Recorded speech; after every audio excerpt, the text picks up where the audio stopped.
I'm here in the armoury of Hatfield House, where there stands a very special instrument, the 1609 Hahn organ. It's one of the few survivors from this period, as many organs were destroyed in the Civil War or otherwise replaced and modernised in the centuries that followed.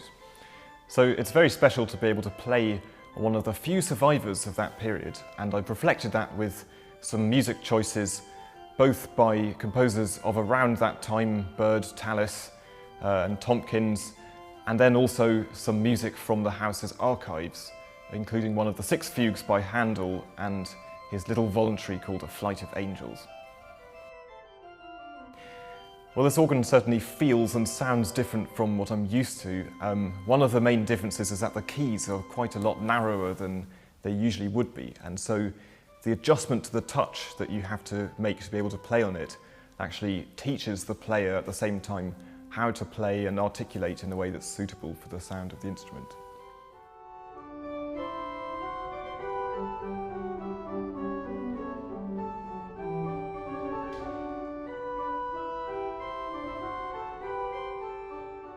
Well, much of the repertoire is suitable for a space like this, a domestic environment. Of course, the grandeur of it is a little bit different to what I've been used to over the last 4 months of self-isolation. So it's been really enjoyable to come into a small, intimate concert setting for my first live performance for at least 4 months.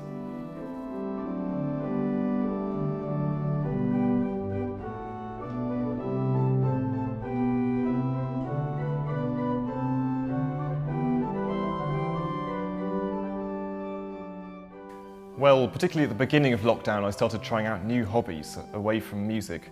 Perhaps the most ambitious of them was to start brewing beer, and I made 4 batches of beer, at least 2 of which were completely undrinkable, and the other 2 tasted okay, but I didn't like them very much.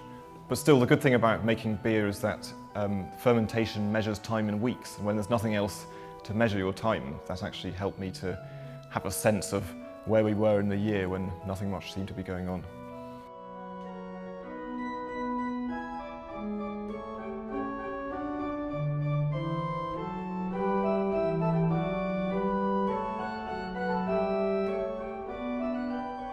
I have spent some time discovering new music. I am as much a pianist as an organist, and I have a piano at home.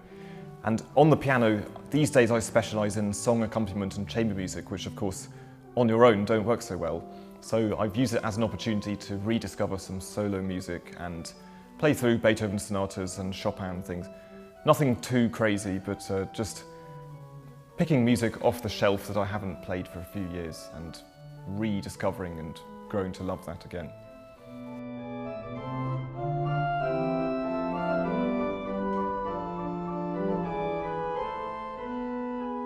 Well, it's very important to find the positive side for music in what's been a pretty bleak period. I think there have been a few elements to do with the online communication, especially through teaching, that work really well and save people having to move about the place in a way that perhaps wouldn't fit into their timetable.